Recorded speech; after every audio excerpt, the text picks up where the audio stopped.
에피퓨리 작전 초기에 미국의 비폭격기가 이란에 도착한 것은 거의 그 나라 정권의 사망 선고와도 같았습니다. 벙커, 기지, 그리고 미사일 발사 시설들이 순식간에 파괴되었습니다. 이제 미국은 더 나아갔습니다.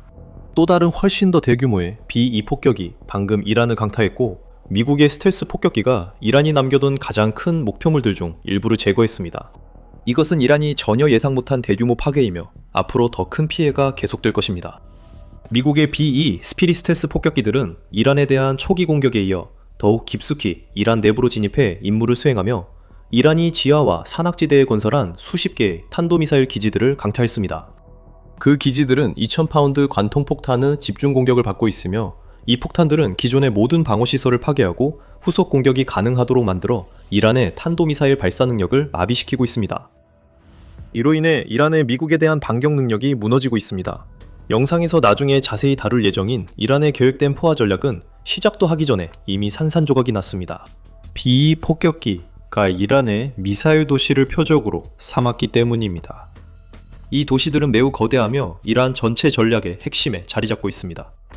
엘파이스는 3월 2일 이란이 2022년 기준 3000기의 대형 탄도미사일을 보유 중이라고 보도했습니다. 이 미사일들은 명중률에는 의문이 있지만 강력한 타격력을 지닙니다. 미국에게 있어 이 탄도미사일들을 전력에서 제외시키는 것이 이란 전략의 핵심입니다. 이를 위해 미국은 미사일 도시들을 타격해야 합니다. 이 도시들은 지하 깊숙이 때로는 500m 또는 약 1640피트 아래에 묻혀 있으며 이란이 탄도미사일과 적들에게 발사하기 위한 발사시설을 보관하는 거대한 네트워크입니다. 이란은 이미 미사일 도시들이 효과적이라는 것을 증명했습니다. 미국의 에픽 퓨리 작전 이후 이란은 중동 전역의 미군 기지를 타격했습니다. 하지만 공격 규모는 크게 줄었습니다. 미국과 B-2 폭격기가 이란 미사일 도시의 출입구를 파괴하는 전략을 써서 이란이 발사대를 신속히 꺼내 발사하고 숨기지 못하게 했기 때문입니다. 그 전략은 이란에 효과적이지 않습니다. 미국과 이스라엘은 미사일 발사에 몇 분 만에 대응할 수 있습니다. 이 부분은 나중에 더 설명하겠습니다. 하지만 미국이 상대하는 미사일 도시는 이란의 최대 위협이자 결국 이 나라의 가장 큰 약점 중 하나로 드러났습니다. 월스트리트 저널에 따르면 미국이 이 숨겨진 미사일 도시들에 퍼붓고 있는 대규모 폭격은 본질적으로 그 안에 있는 미사일과 발사대를 무덤처럼 가둬버려서 사실상 쓸모없게 만들고 있다고 합니다. 이 매체는 이란이 공습 전 일부 발사대와 미사일을 전국에 분산시켜 대비했다고 전했습니다. 그러나 이렇게 하면 미사일 도시의 취지가 무의미해집니다.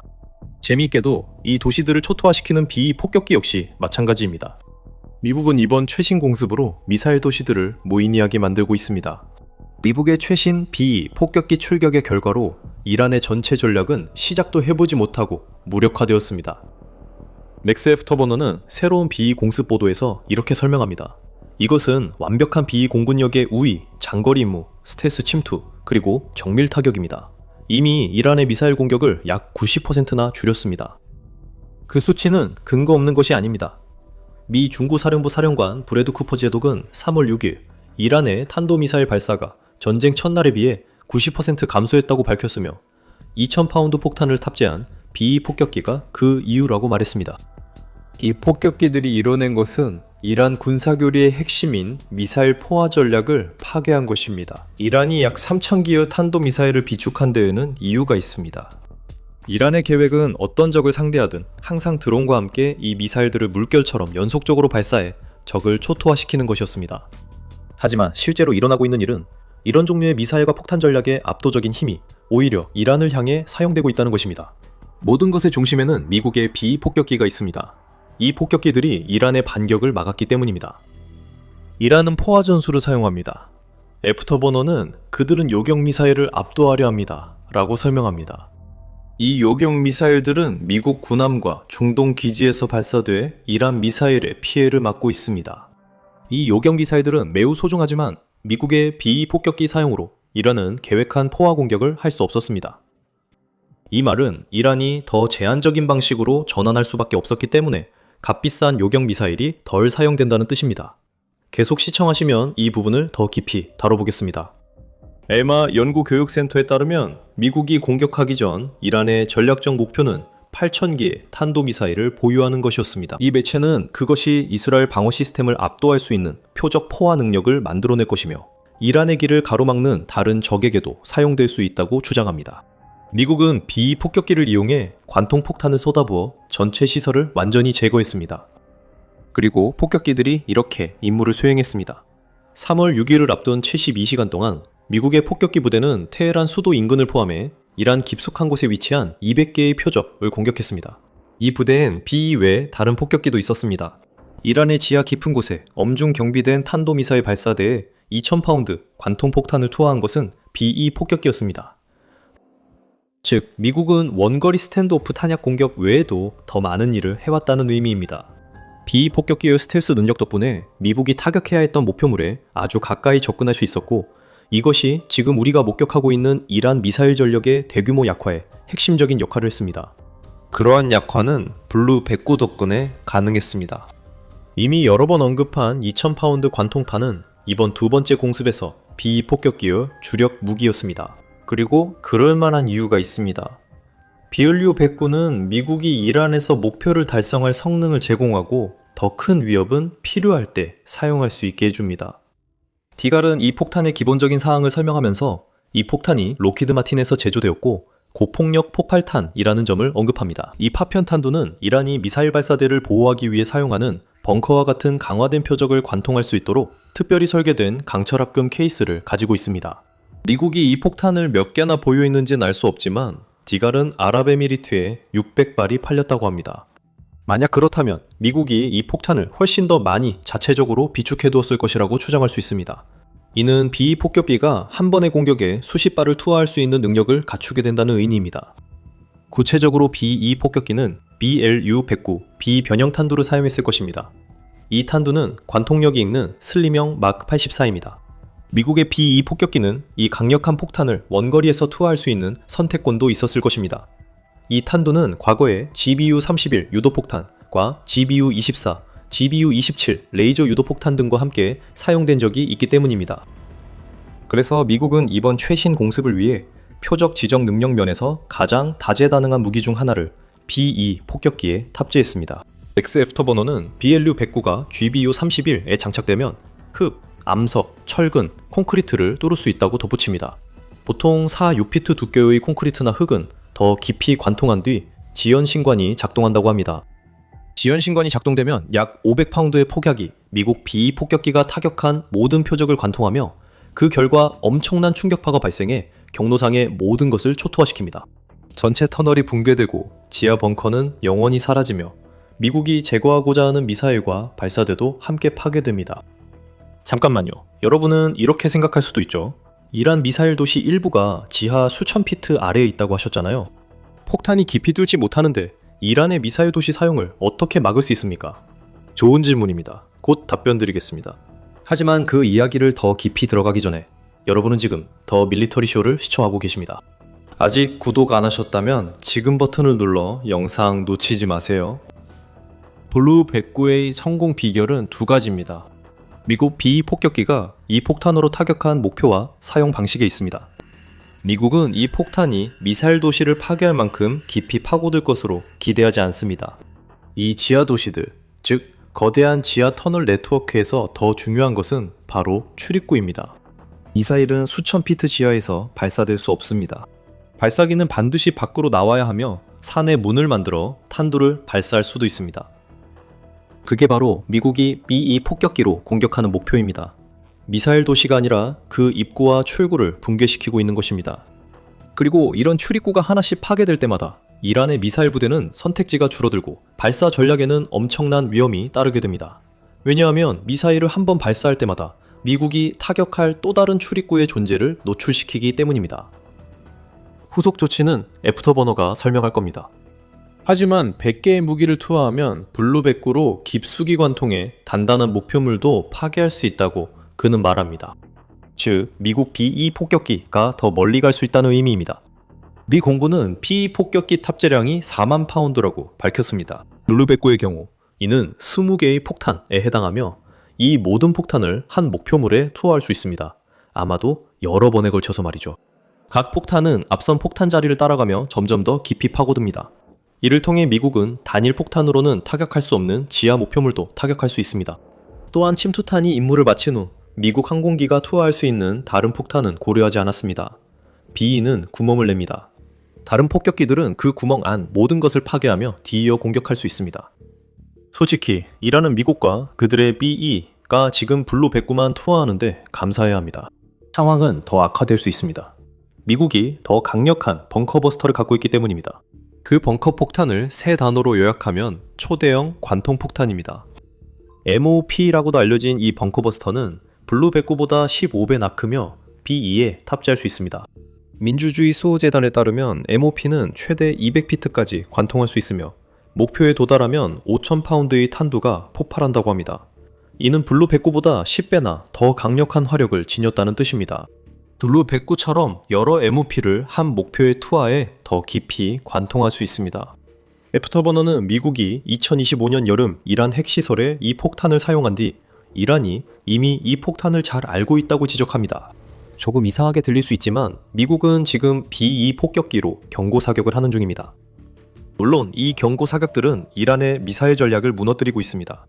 하지만 미국은 더 강하게 타격할 수 있고 비장의 카드 MOP도 있습니다. 다음으로 넘어가겠습니다. 우리는 B-2 폭격기들이 최근 공습에서 무엇을 했는지 다뤘지만 그들이 이뤄낸 성과에 대해서는 아직 충분히 이야기하지 않았습니다. 미국이 여기서 한 일은, 그리고 P-2나 F-35 같은 스텔스 항공기가 투입될 때마다 일어나는 일은 앞으로 하려는 작전을 위해 전장을 원하는 대로 만들어 놓는 것입니다. 다시 말해 미국은 P-2와 같은 스텔스 폭격기를 투입해서 방공 상황에 상관없이 진입하고 다른 폭격기나 전투기가 타격할 수 없는 목표물을 제거합니다. 각 공격은 이란의 전쟁 능력을 약화시켜 스텔스가 아닌 항공기도 이란 깊숙이 후속 공격이 가능하게 합니다. 이것은 제공권을 확보하기 위한 다층적인 접근 방식으로 미국이 이란의 작전 방식과 방어 수단을 통제할 수 있게 해줍니다. 이란의 미사일 전력에서 지금 우리가 보고 있는 상황만큼 그 점이 분명하게 드러나는 곳은 없습니다. 애프터버너가 언급했듯이 이란 미사일이 완전히 무력화됐다는 주장은 사실이 아닙니다. 이제 이란은 발사 횟수는 줄였지만 더 전략적으로 타격하고 있습니다. 그러한 접근 방식은 3월 8일 인도타임즈가 이란이 바레인에 있는 미 해군 기지를 미사일로 공격했다고 보도하면서 강조되었습니다. 월스트리트저널은 최근 며칠간 이란이 미국 미사일 방어 레이더를 타격하려 했다고 했으며 애프터버너는 이란이 정유소 등으로 타격 목표를 확대했다고 전했습니다. 이란은 여전히 위협적인 존재입니다. 하지만 B-2 폭격기 덕분에 이란이 원하는 만큼 큰 위협은 되지 못하고 있습니다. 이 점을 기억하세요. 이란은 적을 압도하기 위해 미사일 포화 전략을 중심으로 전체 군사 교리를 구축한 나라입니다. 미국의 B-2 폭격기 등 공중 화력이 전쟁 첫 주에 이란 미사일 기지들을 철저히 파괴하지 않았다면 이란이 더 많은 미사일 공격과 사용을 감행했을 것입니다. 당연히 이는 이스라엘 내에서 더 많은 미사일 명중으로 이어졌을 것입니다. 이스라엘은 이란 미사일의 주요 표적입니다. 대신에 이란은 전략적으로 행동해야만 합니다. B-2 폭격기가 미사일 발사 기지들을 초토화시켰기 때문만이 아니라 남아있는 발사 기지들도 사용되는 즉시 표적이 되기 때문에 이란은 제한적인 공격만을 감행해야 합니다. 애프터버너는 이란이 신속 발사 전략으로 전환했다고 말합니다. 이 전략은 발사대를 노출된 곳으로 이동시켜 미사일을 빠르게 발사한 뒤 보복 공격이 오기 전에 그 발사대를 다시 은폐시키기 위해 필사적으로 움직이는 방식입니다. 필사적이라 한 이유는 미사일 발사가 미국 레이더에 잡히면 미국이 즉시 강력히 반격할 수 있기 때문입니다. 트럼프에 따르면 미국이나 이스라엘은 이란의 발사대를 사용 후 4분 이내에 타격할 수 있다고 합니다. 이란이 발사대를 안전한 곳으로 옮길 시간이 거의 없으며 발사대 자체와 발사 위치 모두를 잃게 된다는 의미입니다. 조금씩 이란의 남은 미사일 전력은 무력화됩니다. 이제 B-2 폭격기가 이란 깊숙한 곳까지 안전하게 공격할 수 있어 미국이 이란 미사일 제조 능력 차단에 더 집중하고 있다는 점이 문제를 악화시키고 있습니다. 이란이 더 많은 미사일을 만들려던 모든 계획은 강제로 중단되었고 이는 이란이 미사일을 발사할 때마다 점점 줄어드는 미사일 비축분을 소모한다는 의미입니다. 미국 유대인 국가안보연구소는 3월 5일 이란이 미사일 발사대의 75%와 단거리 탄도미사일의 최대 52%, 중거리 탄도미사일의 73%를 잃었다고 주장했습니다. 이는 3월 6일 미국의 최신 B-2 폭격기 배치 소식 전의 일입니다. 여기서 우리는 전쟁 철학의 체계적 파괴를 보고 있습니다. 미국의 B가 수행하는 모든 심층 타격은 이란의 미사일을 더 많이 차단할 뿐만 아니라 다른 미군 항공기들이 공격을 수행하는데 더 안전하게 만듭니다. 이란은 어쩔 수 없이 그렇게 해야 했기 때문에 공격을 더 전략적으로 하고 있으며 그 각각의 공격에는 미국의 보복이라는 엄청난 위험이 따릅니다. 그리고 보복에 대해 말하자면 애프터버너는 이 모든 것이 결국 미국이 이란의 보복 역량을 고사시키고 있다고 말합니다. 이란은 여전히 미사일을 발사하지만 B 폭격기와 정밀 관통 폭탄으로 발사대와 미사일 기지가 무력화되지 않았다면 더 많은 미사일을 쏘았을 것입니다. 그리고 상황은 더 악화될 것입니다. 미국과 이스라엘은 이란의 미사일 생산 수단에 집중하는 것뿐만 아니라 자신들의 작전 범위도 확대하고 있습니다. 이란의 군사력 상당 부분이 무력화된 후 이제 이란의 석유 시설이 공격 목표에 올랐습니다. 3월 8일 알자지라는 테헤란과 알보지에 있는 4곳의 석유 저장 시설과 한 곳의 석유 생산 이송센터에 대한 공격으로 대규모 화재가 발생했다고 보도했습니다. 미국이 2단계 공격에서 B-2 폭격기로 이란의 미사일 발사 능력을 무력화한 후 이제 3단계로 넘어가 무너져가는 이란의 전쟁 기계를 가동시키는 데 필요한 실제 연료를 제거하려는 것으로 보입니다. 다시 말하지만 이는 체계적 파괴입니다. 이란은 대응책이 없는데 P-2 폭격기가 그것을 제거했기 때문입니다. 그리고 언제나 지평선 너머에는 또 다른 B 폭격기들, 이 이란에 남아있는 가장 가치 있는 목표물에 정밀 타격을 가하기 위해 다가오고 있을 가능성이 도사리고 있습니다. 이란 전쟁이 2주차에 접어들면서 영국이 마침내 미국에게 자국기지 사용을 허가했다는 소식이 전해졌습니다. 구체적으로는 RAF 페어포드와 디에고 가르시아 기지인데 디에고 가르시아는 인도양에 위치해 있습니다. 그게 중요한 이유는 B-1B 폭격기가 이미 RAF 페어포드에 도착했고 곧 B-2와 B-52 폭격기도 올 가능성이 크기 때문입니다. 그리고 이제 디에고 가르시아 기지가 사용 가능해지면서 모든 폭격기들이 이란과 가까운 곳에 연료를 보급하고 무기를 재장전할 수 있는 기지를 갖게 된 것입니다. 지금까지 이란은 왕복 30시간이 넘는 B 폭격기 공격을 받아왔습니다. 곧 비행 시간이 크게 줄어 더 많은 B 폭격 2라는 상대로 훨씬 빠르게 진행될 것입니다. 이란의 무력화된 방공망은 곧 있을 B 폭격기의 공격에 아무런 대응도 할 수 없을 것이고 이란 공군이 도움을 줄 수 있는 상황도 아닙니다. 이미 미 공군보다 훨씬 약한 이란 공군은 사실상 무력화된 상태이고 남아있는 소수의 항공기들마저도 미국이 공중전을 영원히 바꿔놓은 그 미사일을 자신들에게 사용할 가능성에 직면해 있습니다. 그 미사일이 무엇인지 저희 영상에서 확인해보세요. 이 영상을 재미있게 보셨다면 더 많은 에피퓨리 작전 관련 소식을 보시려면 더 밀리터리 쇼를 꼭 구독해주세요.